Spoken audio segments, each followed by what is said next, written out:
Look, here's the deal. We want to be able to open restaurants. People are anxious for that.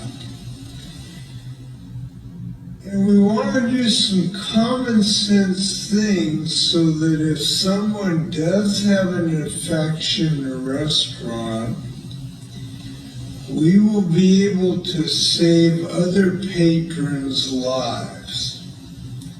We got to be able to do both. And this is something that we have to make sure that we build protocols around our privacy so that any of this information can only be used for this purpose, can be expunged after 14 days, so that this is only a minor inconvenience. No one's looking to make this a federal crime. We're trying to save some lives here. And I think that we're going to find ways to work together to do both. Have a good linguine and make sure nobody dies. That ought to be a good night's dinner.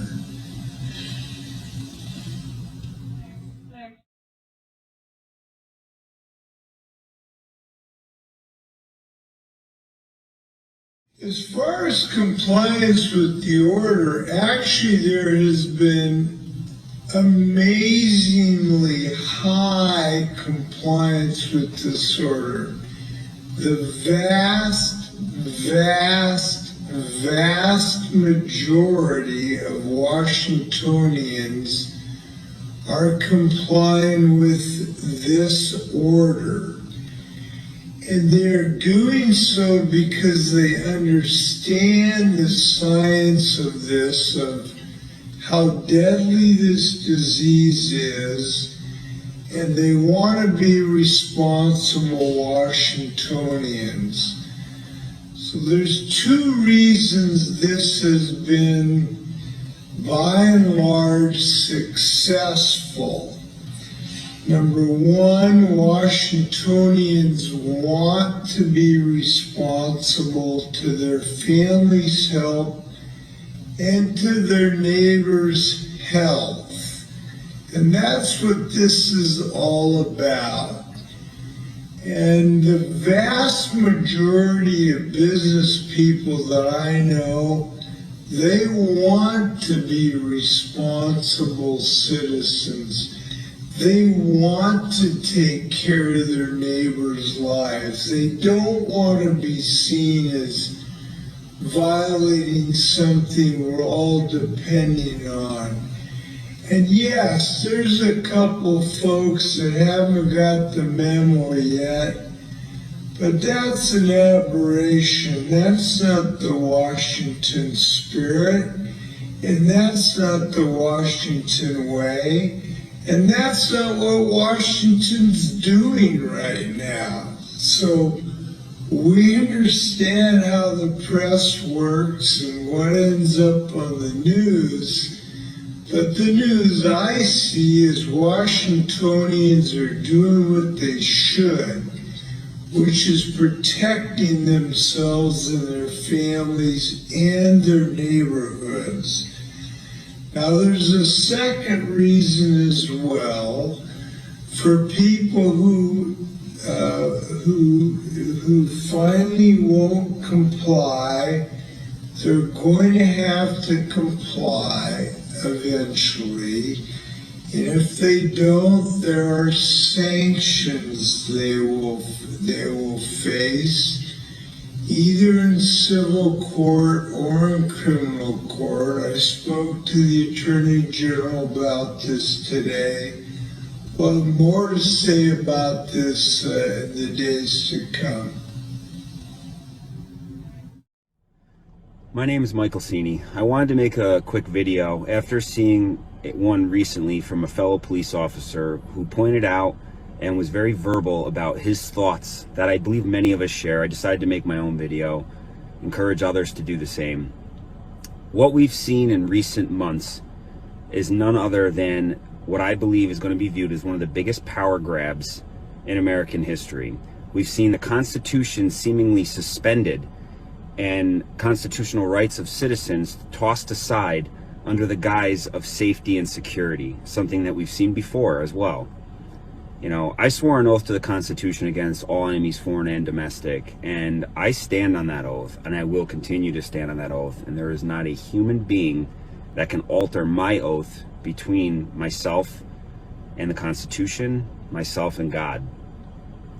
You know, choice means having multiple options. If you find yourself only looking at what you see on one news source or the other, that's not choice. You're just falling in line.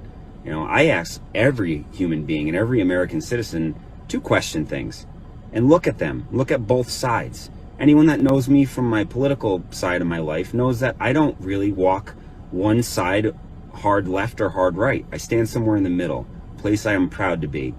But you have to look and at least acknowledge some of these videos like Plandemic, where we have doctors out there talking about some things that are inconsistent with what you're seeing in mainstream media. At least look at it. Look at it and then decide, okay, does that make sense or not, and make a choice. Because that's what freedom's about, choice. But if you're not even watching these things and you're just taking one side and just eating every bit of it and projecting it, then what are you really? Sheep, okay? We look for more than that and expect more. You're supposed to educate yourself before you vote.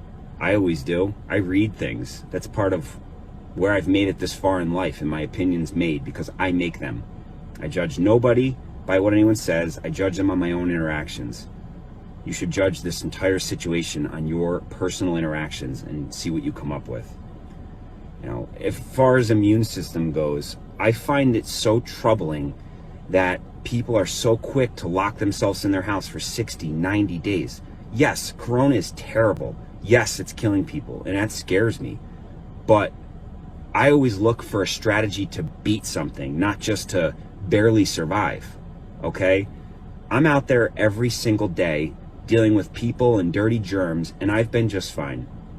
Even per Governor Cuomo's daily news, and I'm going to post a picture on here. Today, I took a screenshot of his newscast, and as of today, May 7th, he put out there that 66% of new Corona cases are coming from people that are not leaving their house. Ask yourself why.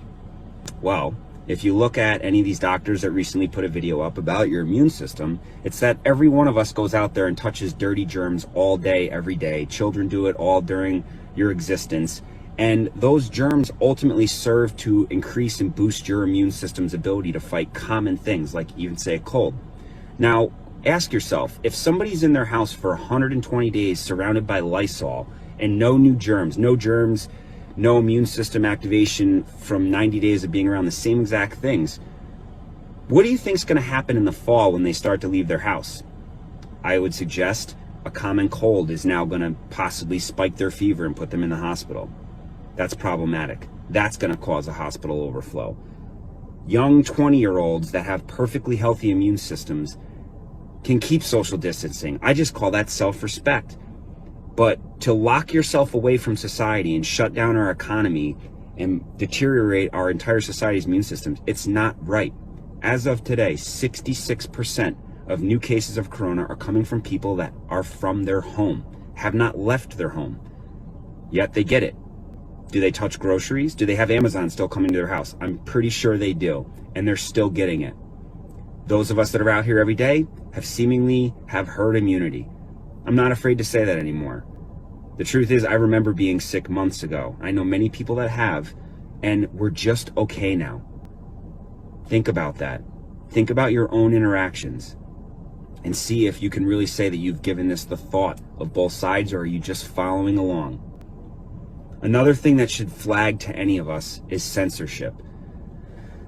I've been censored more times in the last 2 months than I have ever in my life. And when I say censored, I mean I put things on Facebook. I'm not getting a notice that says, hey, you violated our policy, this can't be on there. That hasn't happened to me one time. I don't even know what that looks like. But I know that I've communicated with people, and within a couple volleys of thread in the public setting, the entire thread disappears, and that's just that. Last time it happened to me was yesterday. I was in communication with a young female who basically pointed out some inconsistencies in the media. Scrolling through, I said, "You're exactly right. Look into this." She said something, I said something, entire thread disappeared. She then reached out to me and said, "Did you erase it?" "No, I didn't." She's confused. How did that just happen? That's never happened to her before. I told her, welcome to the club. The censorship going on right now on social media is alarming. It should alarm you. Videos are being taken down under the guise of for public safety. And here's another point that fires me up to no end. When you have men in power literally saying that you are not allowed to protest during the pandemic.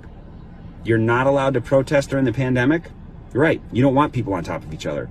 But then you need to stop making laws and changing things. The entire American system of government is based on the fact that you work for the people. And when you push the people too hard, they come together and tell you you need to knock it off.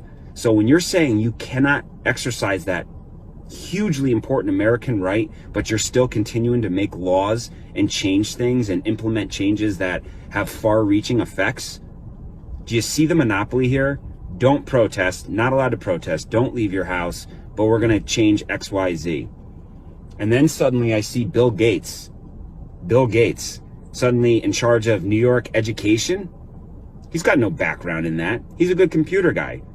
I don't buy any of this. You want to change our entire way of life based on something that has a kill. It does kill, but at a smaller number than they've projected. And some people are willing to change our entire way of life. I despise every single time I'm forced as a healthy person to walk around here with a mask on. I don't like it. It's unconstitutional. It is completely unconstitutional. So if you're okay with it, at least be able to admit and say, yes, it is unconstitutional, but I support breaking the Constitution from time to time. But don't sit here and say somehow that anybody that dissents your opinion that you should be locked in your house for 3 months or 4 months is somehow not supporting the team. I'm out here supporting the team every day. I've served in combat theaters all over this world. And there's that other point I wanted to make. This other police officer did too. He's an Army Special Operations operator, and now he's a police officer. And he brings a great point, and it hit me hard this morning when I watched his video. He says flat out, you know, how terrible combat is, and that a lot of these people don't understand how close it could be when you really start trampling on people's rights for them to rise up. That is part of the American spirit. And we're seeing these people start to talk, and the chatter's up, hence, you know, all the suppression on social media. I've been overseas and I've been in combat, and it's terrifying. And that was in a country that has been abused for hundreds of years under a complete and utter dictatorship. And with old equipment and limited supplies, they put up one heck of a fight. Those of you out there that think that somehow Americans are just going to roll over and continue to let you trample all over their rights, especially you police officers, I will tell you, I am not naive to what some of the people in this world have, and Americans especially, the kind of hardware they keep locked in deep, dark places. And I am well aware of their fighting spirit, because 5 years ago, 6 years ago, I was one of them too. I put on a badge because I'm proud to serve my community in a helpful manner. I wear this badge right here because I support the Constitution of the United States of America, and I've already accepted and resigned myself that I'd be willing to risk my life over, you know, for anyone else's that I stated an oath to serve. In this case, me being verbal right now is the same exact concept. People need to open their eyes. Look what's going on. Look at multiple media sources. Look at some of these videos and really ask yourself if this is all making sense to you. Do these steps are we taking, are they effective? If they're effective, how is 66% of new corona cases in New York coming from people that haven't left their house? Think on that for a minute. Just know, if you're a police officer out there, I hope you all start to really get the nerve to speak your mind and speak the truth. Point out these things, and hopefully others will join. They're starting to see doctors out there and come together to really make it clear that we support the Constitution. We support human life and protecting the most human life we can in this country. And we can't do that if we cripple our economy and send our young and healthy to erase their immune systems in their homes. I support everyone's right of free choice. Whether you want to stay in your house for 1 year or not, that's up to you, and I support every bit of your right to do that because this is America. But stop virtue signaling and acting like the rest of us are criminals because we want to go visit our relative who wants to visit us. Because I'll tell you right now, I visit my family. Yes, I do. And I'll continue to do that. And there's not a human being that's going to stop me from doing that. To the rest of you out there, I wish you all the best. Be safe, educate yourself, and just know there are officers out here that understand what's going on, and we stand to defend the oath to the Constitution above all else. Thanks.